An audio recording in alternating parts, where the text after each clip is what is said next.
हम लोगों ने कल राष्ट्रपति पढ़े थे। क्या पढ़े थे?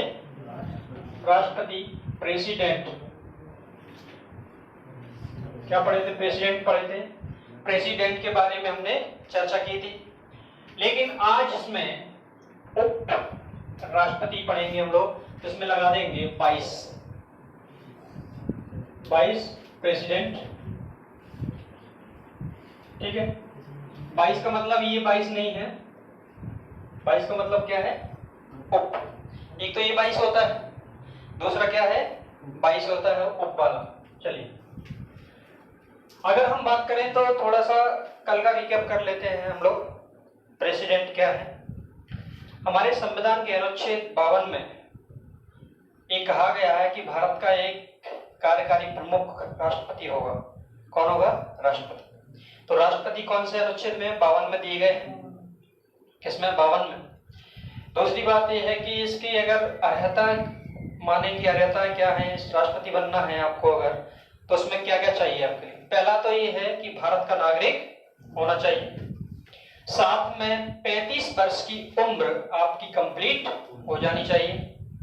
तीसरी चीज ये है कि आप लोकसभा का सदस्य बनने के योग्य होने चाहिए। चौथा ये है कि आप किसी लाभ के पद पर ना हो। अब ये जो कंडीशन हो गई, उसके बाद ये होता है कि आपको 50 अनुमोदक चाहिए और 50 प्रस्तावक चाहिए जो आपको राष्ट्रपति बनाना चाहते हैं। साथ में आपको 15,000 रुपए चाहिए। क्यों? क्योंकि वो आरबीआई में जमा करने। अगर कुल वोटों का 1/6 हिस्सा आपको प्राप्त नहीं होता है तो 15,000 रुपए आपके जब्त हो जाएंगे, वापस नहीं मिलेंगे। अगर 1/6 से ज्यादा मिल गए तो 15,000 वापस आ जाएंगे। हाँ, 15,000 ही होगा। ठीक है। उसके बाद में क्या होता है, इसके चुनाव में जो भाग लेते हैं वो कौन कौन लेते हैं? संसद के दोनों सदनों के निर्वाचित सदस्य, साथ में विधानसभाओं के निर्वाचित सदस्य और जम्मू कश्मीर, दिल्ली और पुदुचेरी विधानसभाओं के निर्वाचित सदस्य। इसका मतलब ये है कि इसमें कौन भाग नहीं लेते? इसमें वो लोग भाग नहीं लेते जो मनोनीत किए गए हैं। लेकिन अगर इनको हटाया जाता है तो इसमें क्या होता है, हटाने पर, राष्ट्रपति को हटाएं तो इसमें हटाने पर संसद के दोनों सदनों के सभी सदस्य भाग लेते हैं और इसमें विधानसभा के सदस्य भाग नहीं लेते। चुनाव में विधानसभा के सदस्य भाग लेते हैं लेकिन इसमें हटाने में भाग नहीं लेते। ये अंतर आ जाता है। चलिए, साथ में हमने ये देखा था कि इसकी शक्तियां कार्यकारी, विधायी और बहुत सारी शक्तियां, न्यायिक शक्तियां, वित्तीय शक्तियां थी। मैंने आपको 2-3 पॉइंट ये बताए थे कि 143 के अंतर्गत राष्ट्रपति सुप्रीम कोर्ट से सलाह ले सकते हैं और 123 के अंतर्गत राष्ट्रपति अध्यादेश जारी कर सकते हैं। लेकिन अध्यादेश कब जारी किया जाएगा? अध्यादेश तब जारी किया जाएगा जब संसद का सत्र नहीं चल रहा हो, संसद का सत्र नहीं चल रहा हो और इमरजेंसी में कोई कानून बनाना पड़ जाए, तब वो अध्यादेश जारी कर सकते हैं। कौन से अनुच्छेद के तहत? 123 के तहत। साथ में अगर ये कहें कि हमारे राष्ट्रपति कार्यकारी प्रमुख हैं, मेन हेड कौन है? राष्ट्रपति हैं। जितने भी काम होते हैं राष्ट्रपति के नाम पर होते हैं, राष्ट्रपति के नाम से होते हैं। जितने भी उच्चायोग आते हैं, जो भी साइन होते हैं, वो किसके नाम पर होंगे? राष्ट्रपति के नाम पर होते हैं। साथ में ये भी है कि राष्ट्रपति संसद का अभिन्न अंग माना जाता है। क्यों माना जाता है? क्योंकि बिना इसके साइन के, हस्ताक्षर के कोई भी विधेयक, कानून नहीं बन सकता। जैसे लोकसभा और राज्यसभा, दो हमारे सदन हैं संसद में, ये दोनों कोई विधेयक को पास करके भेजते हैं तो राष्ट्रपति इस पर हस्ताक्षर करते हैं। अगर वो हस्ताक्षर नहीं करते हैं तो ये अधिनियम, एक्ट नहीं बन पाएगा। क्या ये एक्ट नहीं बन पाएगा? ये सभी चीजें हम लोगों ने देखी थी कल। आज हम उपराष्ट्रपति की बात करेंगे, उपराष्ट्रपति की अर्हताएं और क्या क्या ये करते हैं। चलिए ठीक है, देखिए पहली बात तो ये है उपराष्ट्रपति अनुच्छेद 63 में दिए गए हैं। हमारे जो उपराष्ट्रपति हैं उनका वर्णन अनुच्छेद 63 में है। संविधान के अनुच्छेद 63 में उपराष्ट्रपति का वर्णन किया गया है। उपराष्ट्रपति राज्यसभा के पदेन सभापति होते हैं। राज्यसभा के सभापति कौन है? उपराष्ट्रपति होते हैं। आपने कार्रवाई देखी है राज्यसभा लोकसभा की, जिसमें चिल्लाते रहते हैं सब्जी मंडी की तरह, देखा है आपने? जिसमें चिल्लाते रहते हैं, एक व्यक्ति बैठे रहते हैं जो बड़ी कुर्सी होती है, ऊंचाई पर बैठे रहते हैं, वो अध्यक्ष होते हैं, सभापति होते हैं। लोकसभा में अध्यक्ष कहलाते हैं, राज्यसभा में सभापति कहलाते हैं। और सभापति राज्यसभा में कौन होता है? उपराष्ट्रपति होते हैं। कौन होते हैं? उपराष्ट्रपति। इसका मतलब ये है उपराष्ट्रपति राज्यसभा का सभापति होते हुए भी वो राज्यसभा के सदस्य नहीं होते, राज्यसभा के सदस्य नहीं होंगे। ठीक है, चलिए अगर इसकी अर्हताओं की बात करें, अर्हता क्या है बनने के लिए, उपराष्ट्रपति बनने के लिए क्या है? पहली बात तो भारत का नागरिक होना चाहिए। क्या होना चाहिए? भारत का नागरिक होना चाहिए। दूसरा,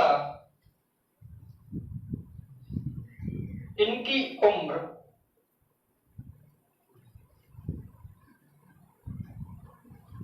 कितनी होनी चाहिए? 35 वर्ष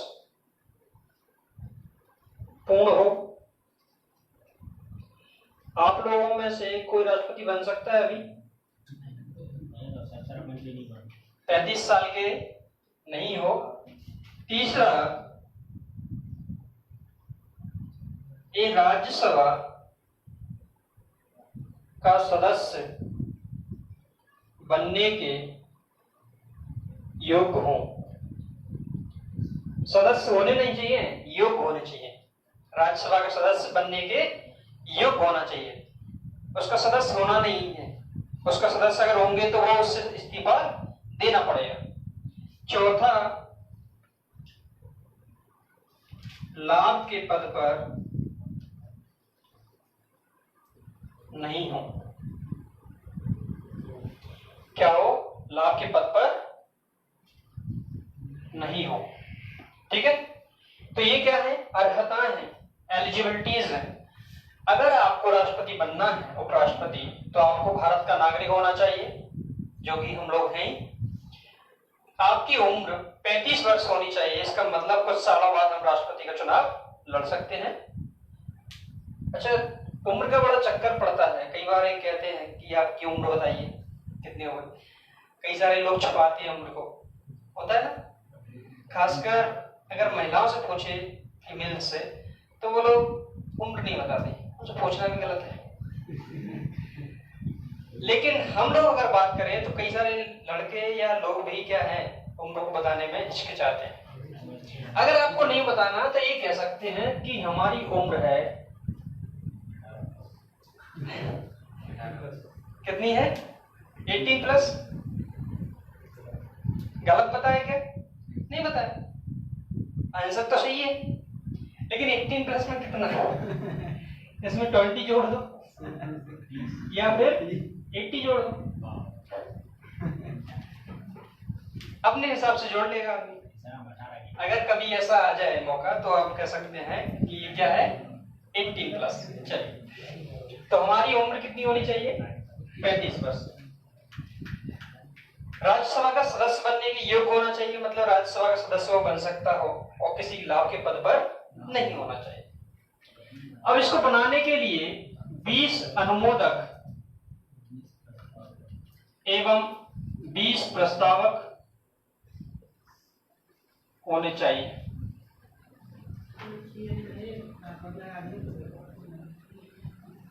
बीस अनुमोदक और 20 प्रस्तावक होने चाहिए।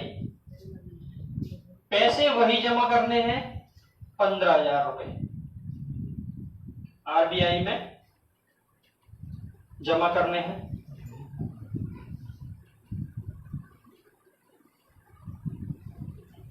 ठीक, अब बात यह आती है कि इसके चुनाव में कौन कौन भाग लेता है, इसकी बात करते हैं। इनके चुनाव में कौन कौन भाग लेता है, देखिए। चुनाव, उपराष्ट्रपति के चुनाव में संसद के दोनों सदनों के सभी सदस्य भाग लेते हैं। जबकि राष्ट्रपति में क्या होता था, इसमें मनोनीत भी आ गए, इसमें क्या हो गया, निर्वाचित प्लस मनोनीत दोनों आ गए। लेकिन राष्ट्रपति में क्या होता था, इसमें निर्वाचित ही होते थे, साथ में विधानसभाओं के निर्वाचित सदस्य इसमें आते थे। लेकिन इसमें क्या है, ऐसा नहीं है। ठीक है, कैसा नहीं है, इसमें सभी सदस्यों को भाग लेते हैं, लेकिन विधानसभा में सदस्य नहीं आते, साथ में मनोनीत भी इसमें भाग ले सकते हैं।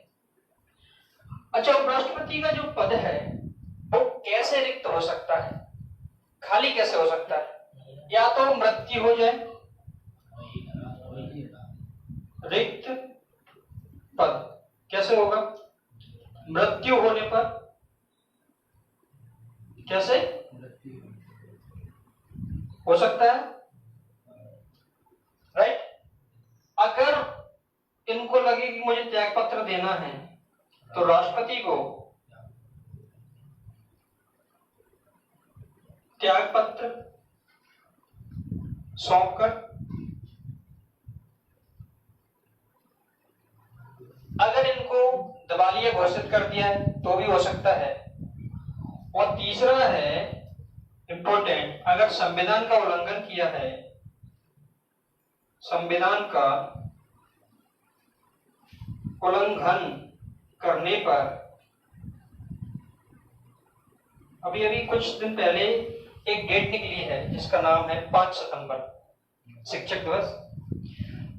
वो जिस व्यक्ति के जन्मदिन पर मनाया जाता है शिक्षक दिवस, वो व्यक्ति हमारे पहले क्या थे, उपराष्ट्रपति थे, जिसका नाम था सर्वपल्ली राधाकृष्णन जी, राइट? तो संविधान का उल्लंघन करने पर भी इनको हटाया जा सकता है। कैसे हटाएंगे? इनके लिए महाभियोग की जरूरत नहीं है। राष्ट्रपति के लिए महाभियोग लगाते थे, लेकिन इनके लिए महाभियोग की जरूरत नहीं है। इनके लिए एक जरूरत है, क्या है कि राज्यसभा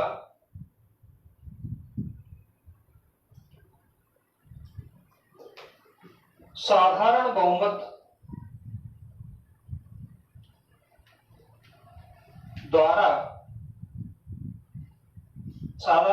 द्वारा एक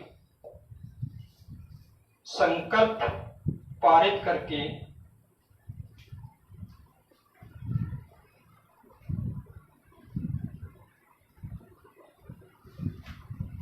इनको हटा सकती है। किंतु लोकसभा की अनुमति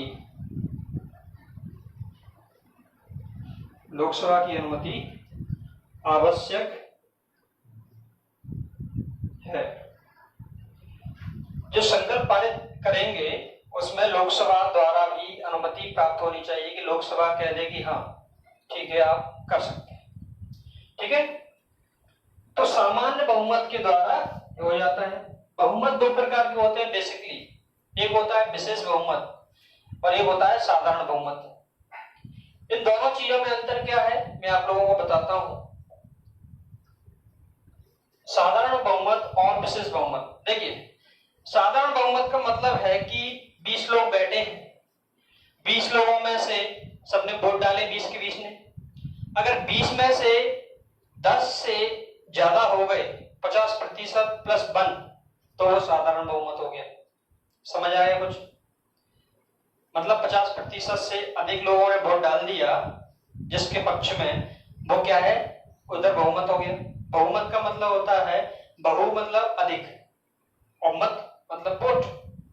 इसका मतलब एक शब्द और आता है, आपने ये सुना होगा, अधिकांश। सुना है कभी? अधिकांश। इसका मतलब अधिक अंश, और अधिक अंश का मतलब होता है 50% प्लस 1। 50% से थोड़ा भी अगर अधिक है तो वो क्या है, अधिकांश हो जाता है। एक तो साधारण बहुमत हो गया। विशेष बहुमत में क्या होता है, हमारे जैसे कुल सदस्य हैं टोटल 30 या 20 हैं, तो उनके बहुमत साधारण बहुमत होना चाहिए। इसका मतलब 11 लोग तो होने चाहिए। टोटल 20 है तो बात उसमें से कितने होने चाहिए, 11। और 11 के उसके बाद में जो उपस्थित हुए हैं उसके 2/3 लोग उसके लिए वोट डालें। 2/3 लोग वोट डालें। इसका मतलब उपस्थित कितने हुए, मान लो 18 हुए, 18 के 2/3 कितने हो गए, 12। आया ना? सही है कि नहीं? तो कम से कम जो उपस्थित सदस्य है उसके 2/3, इसका मतलब कम से कम 12 वोट पड़ने चाहिए 18 में से, तब ये पारित होगा। विशेष बहुमत इसे कहते हैं। समझ आया कुछ? कि साधारण बहुमत प्लस 2/3 बहुमत बराबर विशेष बहुमत। और साधारण बहुमत आप समझ गए कि 50 प्लस 1। ठीक है, तो दोनों बहुमत चलते हैं। और ये राष्ट्रपति के चुनाव में, और राष्ट्रपति जब हटाते हैं हम लोग महाभियोग के द्वारा, तो उसमें विशेष बहुमत लगाया जाता है। विशेष बहुमत मतलब कि जो टोटल सीटें हैं उसके अधिकतम मतलब 50% से अधिक, साथ में जो उपस्थित सदस्य वोट डाल रहे हैं उसका 2/3 वो लोग वोट डालेंगे उसके पक्ष में, तो वो क्या हो जाएगा, पास माना जाएगा। चलिए, ये हो गया।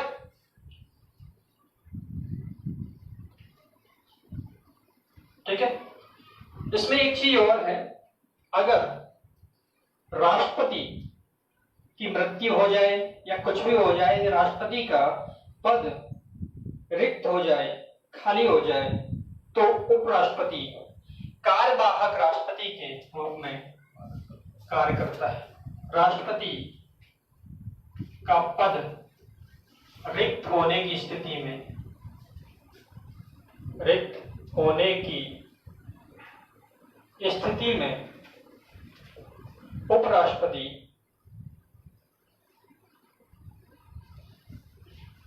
कार्यवाहक राष्ट्रपति के रूप में कार्य करते हैं। उसके बाद में क्या होगा, जब ये राष्ट्रपति के रूप में कार्य कर रहे होंगे तो इनको जो वेतन भत्ते मिलेंगे वो वही मिलेंगे जो राष्ट्रपति को मिलते थे। दूसरी चीज ये है, उस वक्त ये राज्यसभा की अध्यक्षता नहीं करेंगे। ठीक है, राज्यसभा की अध्यक्षता नहीं करेंगे। अच्छा, राष्ट्रपति का जो पद है वो खाली हो गया तो कितने महीने में उसका पद भरा जाना चाहिए? मैक्सिमम 6 महीने में वो पद भरा जाएगा। ठीक है, जैसे किसी व्यक्ति को मंत्री बनाया जाता है तो उसके लिए भी मैक्सिमम 6 महीने है।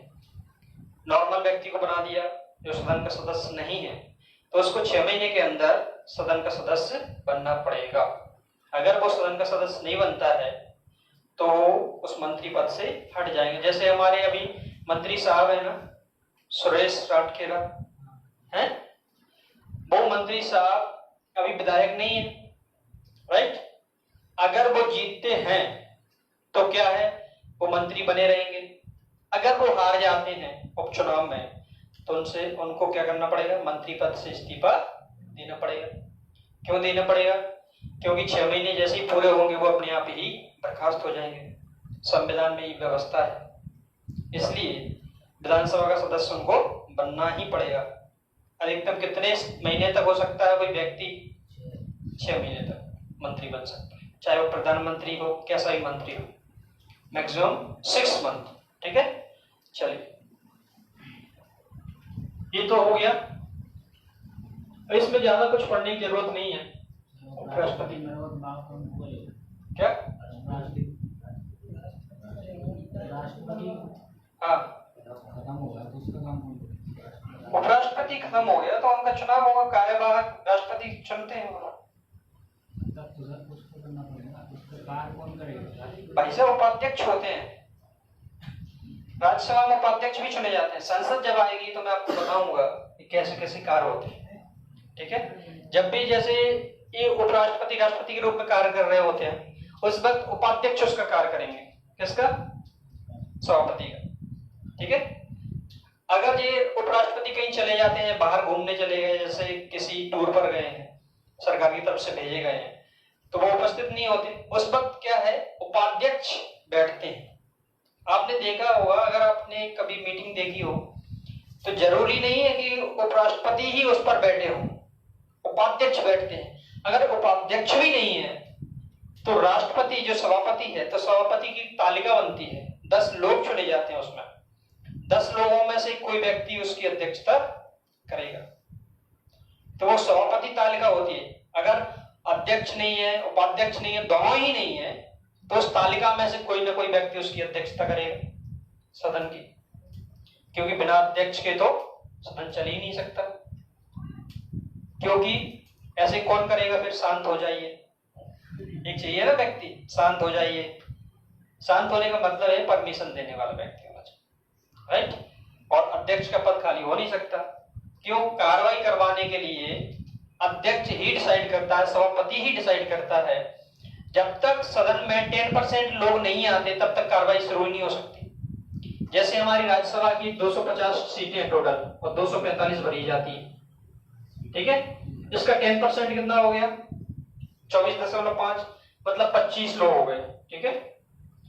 तो राज्यसभा में जब तक 25 लोग नहीं होंगे तब तक उसकी कार्रवाई चलेगी ही नहीं, शुरू ही नहीं होगी। अध्यक्ष इसकी परमिशन देता है। अगर 25 से 23 रह गए तो अध्यक्ष कहेगा कार्रवाई को रोकिए। क्यों? मिनिमम 10% होना जरूरी है, ये रूल्स है।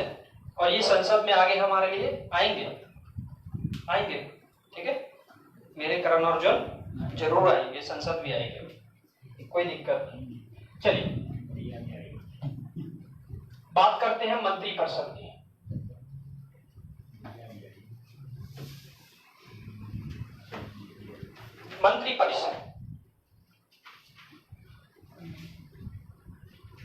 मंत्रिपरिषद का जो वर्णन है वो अनुच्छेद 74 में दिया गया है।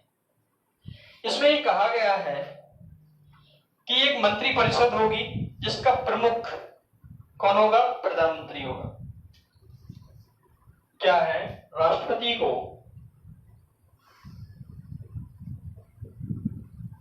सलाह देने के लिए एक मंत्रिपरिषद होगी,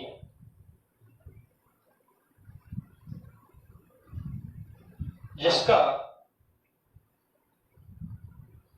प्रमुख प्रधानमंत्री होगा। कौन होगा? प्रधानमंत्री होगा, ठीक है। तो प्रधानमंत्री बन जाते हैं। आपको पता ही है प्रधानमंत्री कैसे बनते हैं। प्रधानमंत्री की चर्चा करें थोड़ी सी, हम लोग प्रधानमंत्री की चर्चा करें तो क्या होगा कि जो भी व्यक्ति लोकसभा में जीतता है, जिस व्यक्ति की दल की सीटें अधिक आती हैं, जैसे हमारी जो सीटें भरी जाती है 545, हाँ या ना, राइट। तो इसके लिए सीटें कितनी चाहिए हमें? इसकी आधी करो, +1 करो। किसका बहुमत चाहिए ना? बहुमत, हाँ या ना, राइट। तो बहुमत जो है कितना होगा इसका? कितना? 271 के आसपास होगा। 271, 72 होगा, 72 मान लेते हैं। मुझे केवल 7 तक गिनती आती है, आप लोग देख लेना कितना है। 72, 73 जितना भी है, चलो 73 कर लेते हैं, ठीक है। 273 सीटें मिनिमम चाहिए।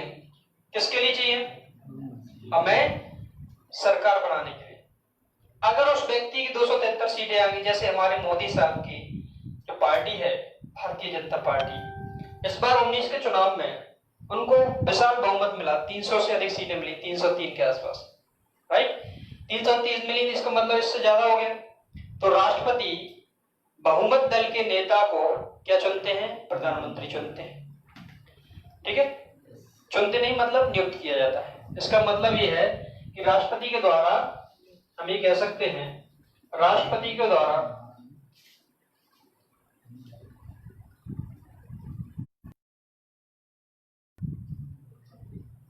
प्राप्त दल के नेता को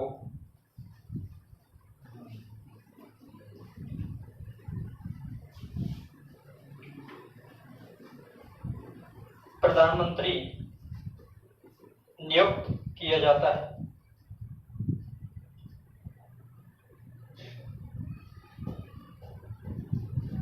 मैंने आपको कल भी बताया और आज भी बता रहा हूं, प्रधानमंत्री चुने नहीं जाते, नियुक्त किए जाते हैं। क्या किए जाते हैं? नियुक्त। नियुक्त और चुनने में, दोनों में अंतर है, ये आप जानते हैं। चुनने का मतलब है जनता वोट डाल रही है, वोट के द्वारा चुने गए। वो चुनना होता है, ऑप्शन होते हैं कि आप किसको वोट डाल सकते हैं, वो चुनना होता है।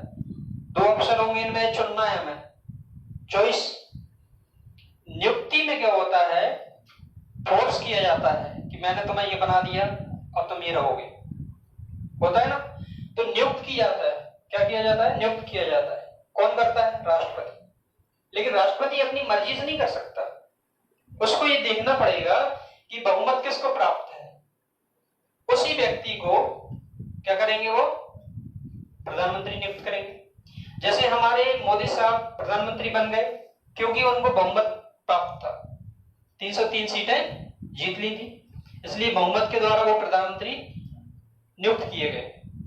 अब प्रधानमंत्री जब बन जाते हैं तो प्रधानमंत्री मंत्री परिषद बनाते हैं। प्रधानमंत्री क्या बनाएंगे? मंत्री परिषद बनाएंगे, ठीक है। तो प्रधानमंत्री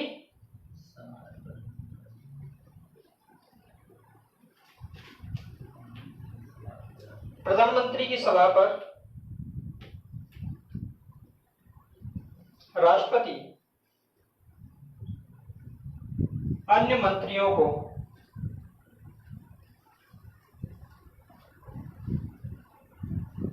नियुक्त करते हैं।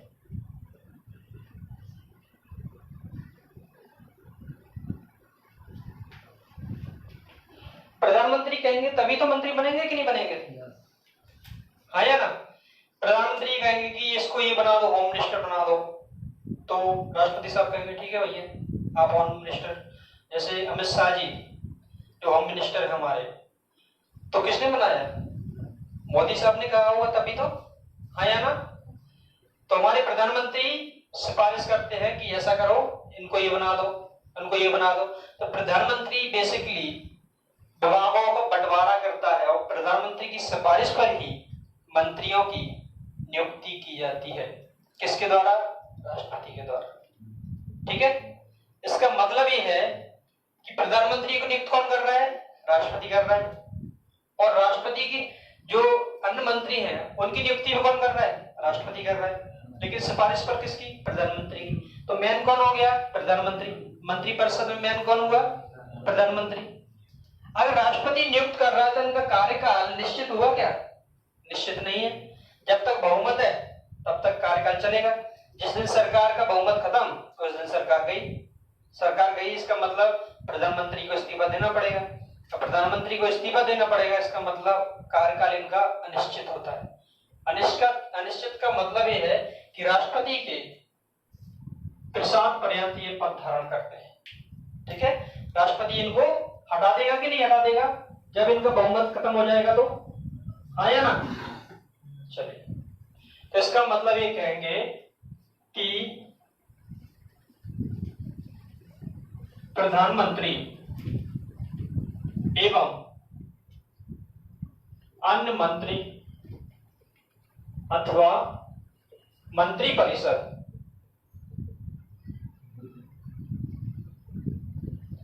राष्ट्रपति के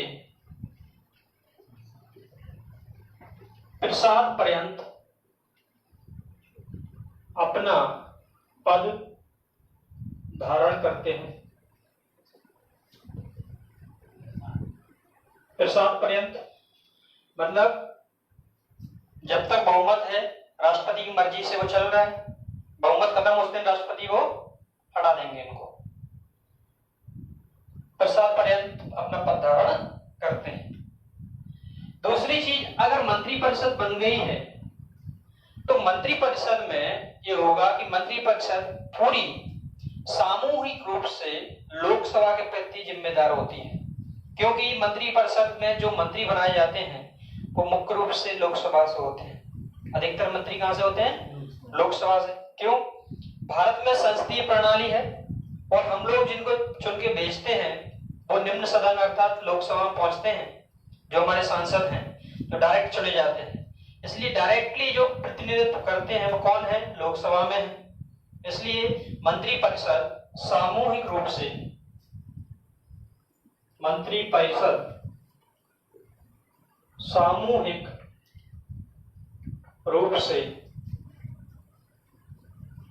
लोकसभा के प्रति जिम्मेदार होती है। ठीक है, किसके प्रति? लोकसभा के प्रति जिम्मेदार होती है। तो सामूहिक रूप से मतलब सभी मंत्री जिम्मेदार होंगे। अब बात यह आती है कि मंत्री कितने प्रकार के होते हैं। मंत्रिपरिषद तो बहुत बड़ी होती है। एक चीज और है कि मंत्रिपरिषद में अधिकतम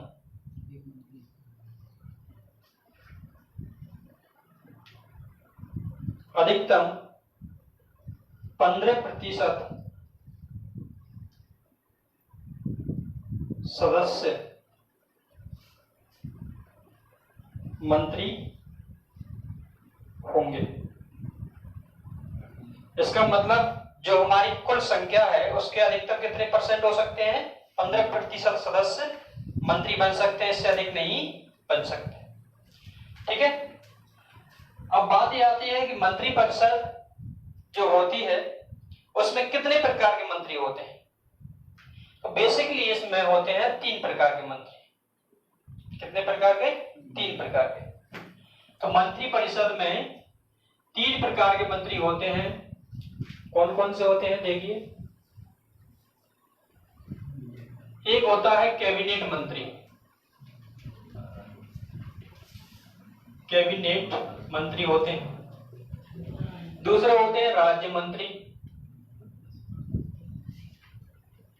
और तीसरे जो होते हैं उप मंत्री होते हैं। क्या होते हैं? उप मंत्री होते हैं। क्या होते हैं? उप मंत्री। ठीक है, कैबिनेट मंत्री, राज्य मंत्री और उप मंत्री, 3 मंत्री होते हैं। अब इसमें क्या होते हैं कि जो मुख्य जो विभाग होते हैं, मुख्य विभाग जिनको दिए जाते हैं वो कैबिनेट मंत्री होते हैं। जैसे रक्षा विभाग, घर मतलब होम मिनिस्टर जो होते हैं कि नहीं? होम मिनिस्टर एक तो हमारे घर भी पाए जाते हैं, उनकी बात नहीं कर रहा हूं, होते हैं ना। होम मिनिस्टर की बात कर रहा हूं, जैसे हमारे अमित शाह है ना, गृह मंत्री, रक्षा मंत्री, वित्त मंत्री, ये सभी जो मंत्री हैं बेसिकली जो बड़े बड़े मंत्रालय हैं, जो मुख्य मंत्रालय हैं, उनको जो विभाग दिए जाते हैं वो उन लोगों को दिए जाते हैं जो प्रधानमंत्री के विश्वास पात्र लोग होते हैं।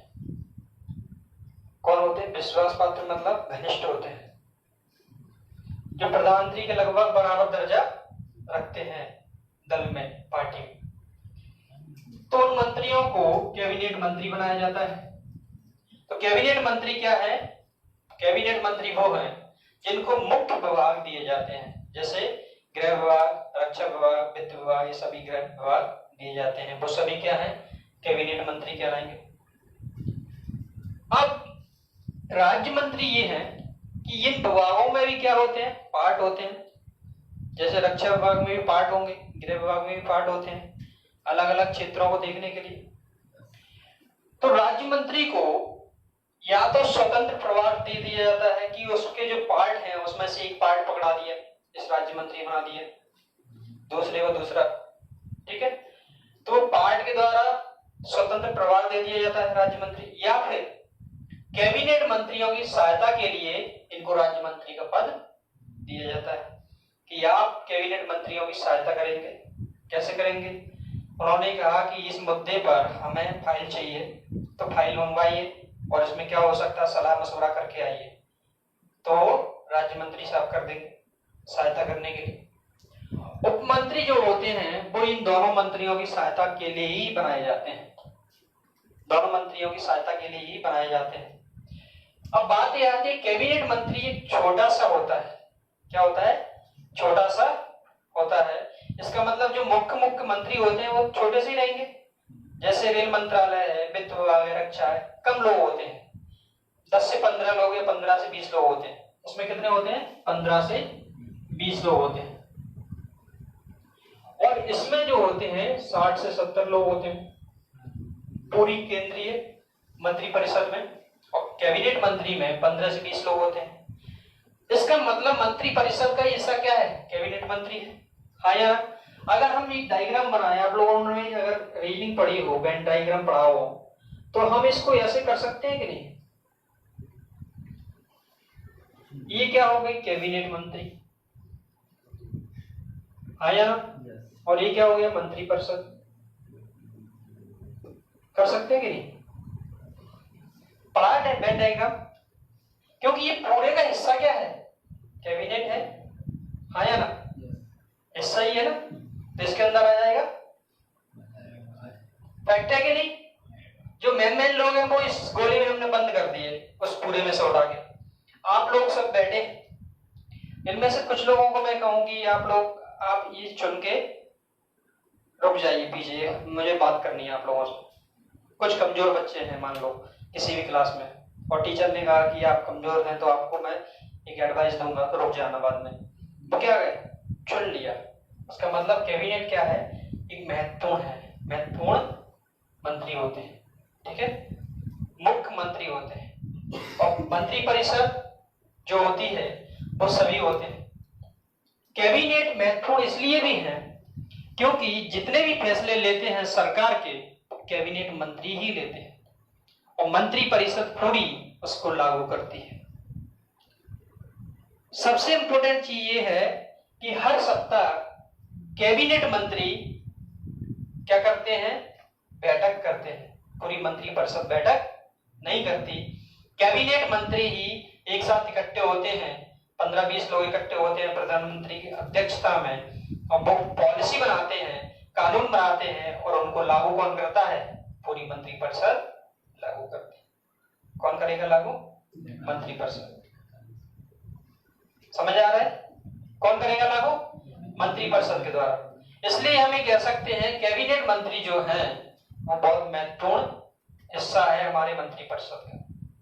तो हम इसमें 2-4 पॉइंट लिखें तो ये लिख सकते हैं। आप लोगों को समझ तो आ गया होगा कि है क्या? अगर कॉमन सेंस क्वेश्चन बताऊं आपको कि आपके परिवार में 10 लोग हैं और 10 लोगों में 2 लोगों की नौकरी लग गई, तो 8 लोगों को भाव नहीं दिया जाता, कितने लोगों को दिया जाता है? 2 लोगों को। तो वो क्या हो गए? कैबिनेट मंत्री बन गए। समझ आ गया? वो हिस्सा यहाँ पर है, तो हम ये कहेंगे कैबिनेट मंत्री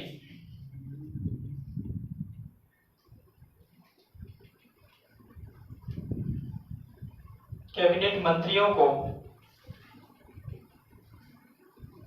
मुख्य विभाग दिए जाते हैं, जैसे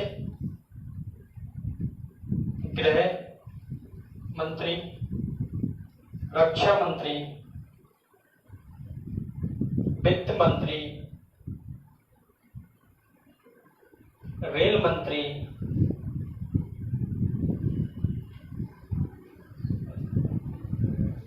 ये सभी विभाग दिए जाते हैं। दूसरी बात यह है, इसमें 15 से 20 सदस्य होते हैं। सरकार की नीतियां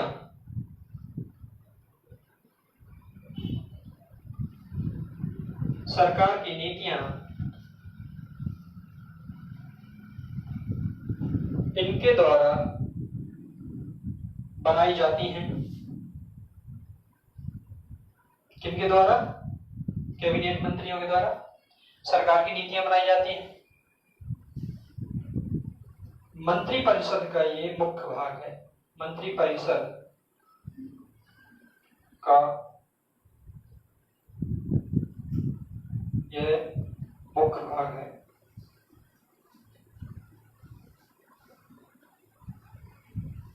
ठीक है। राज्य मंत्री के बारे में कहें तो राज्य मंत्री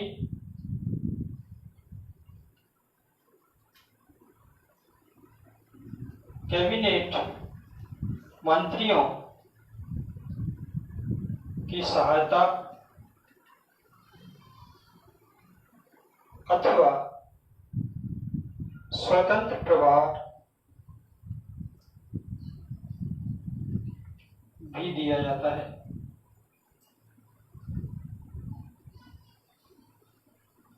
इसका मतलब ये कैबिनेट के भाग नहीं होते। ठीक है। इनको जब जरूरत पड़ती है तब मीटिंग बुलाया जाता है। इसमें क्या होता है, ये हफ्ते में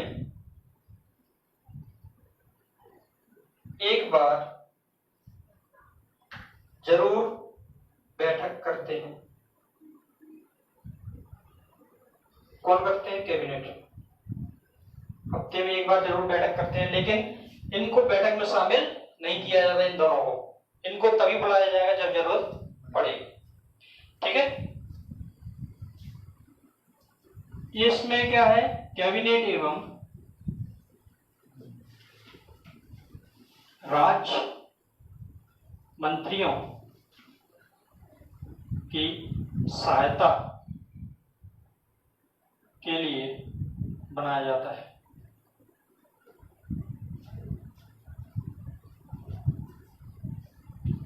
ठीक है। कैबिनेट एवं राज्य मंत्रियों की सहायता के लिए बनाए जाते हैं। समझ आ गया? तो ये जो मंत्री परिषद है मुख्य रूप से हमारे लिए कैबिनेट मंत्री जो होते हैं वो आप समझ आ गया कि हमारे जो मुख्य मुख्य विभाग दिए जाते हैं। आप लोग सुनते होंगे कि गृह मंत्री ने ये कहा, वित्त मंत्री ने ये कहा, रक्षा मंत्री जी कल गए थे राफेल का जो पूजन करवाया है ना। तो वो सभी जो चीजें हो रही हैं वो कौन करवा रहे हैं? मुख्यमंत्री। मुख्य जो मंत्री होते हैं, मुख्यमंत्री नहीं, मुख्य मेन जो मंत्री होते हैं कैबिनेट मंत्री, वो करवाते हैं। नीतियां कैबिनेट बनाती है और लागू इनको पूरी मंत्रिपरिषद करती है। कौन करती है? मंत्रिपरिषद। इसमें एक क्वेश्चन कई बार पूछा जा चुका है, यूपीएससी में आया था कि हमारी जो मंत्रिपरिषद है वो सामूहिक रूप से किसके प्रति जिम्मेदार होती है। एक यूपीएससी क्वेश्चन है। यूपीएससी मतलब यूनियन पब्लिक सर्विस कमीशन, संघ लोक सेवा आयोग, जिससे कलेक्टर बनते हैं। हमारे भारत का डायरेक्ट भर्ती वाला सबसे बड़ा एग्जाम कह सकते हैं इसको। उसमें ये पूछा गया था कि सामूहिक रूप से हमारी जो मंत्रिपरिषद है किसके प्रति जिम्मेदार होती है, तो किसके प्रति होगी? वो लोकसभा के प्रति। ठीक है। तो लोकसभा में मंत्रिपरिषद अगर कुछ घटित होता है, कुछ दिक्कत होती है, तो लोकसभा में जवाब देना पड़ता है मंत्रियों को। देना पड़ता है कि नहीं देना पड़ता? 5 अगस्त 2019 को हमारा जो जम्मू कश्मीर है उसको मिला दिया भारत में। तो जो मिलाया उसके जितने जवाब थे किसने दिए थे? हमारे गृह मंत्री साहब ने दिए थे।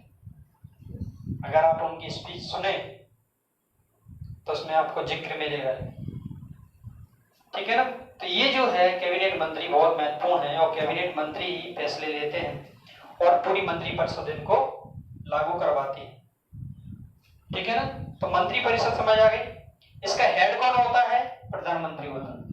अगर प्रधानमंत्री चाहे कि मुझे मंत्रिपरिषद को खत्म करना है तो जैसे ही प्रधानमंत्री त्याग पत्र देंगे पूरी मंत्रिपरिषद खत्म हो जाएगी। क्यों? क्योंकि नियुक्ति कौन ने करवाई थी? प्रधानमंत्री ने करवाई थी। उन्हीं के कहने पर नियुक्ति हुई थी। और प्रधानमंत्री जब हेड ही नहीं रहेगा, मुखिया ही नहीं रहेगा, ये पूरा का पूरा हिस्सा जो चल रहा है, जो ट्रेंड चल रहा है, वो किसके अंतर्गत है? जो पुराने जो राजा हुआ करते थे, राजा मर गया तो सेना ने समर्पण कर दिया। राजा कौन है? प्रधानमंत्री।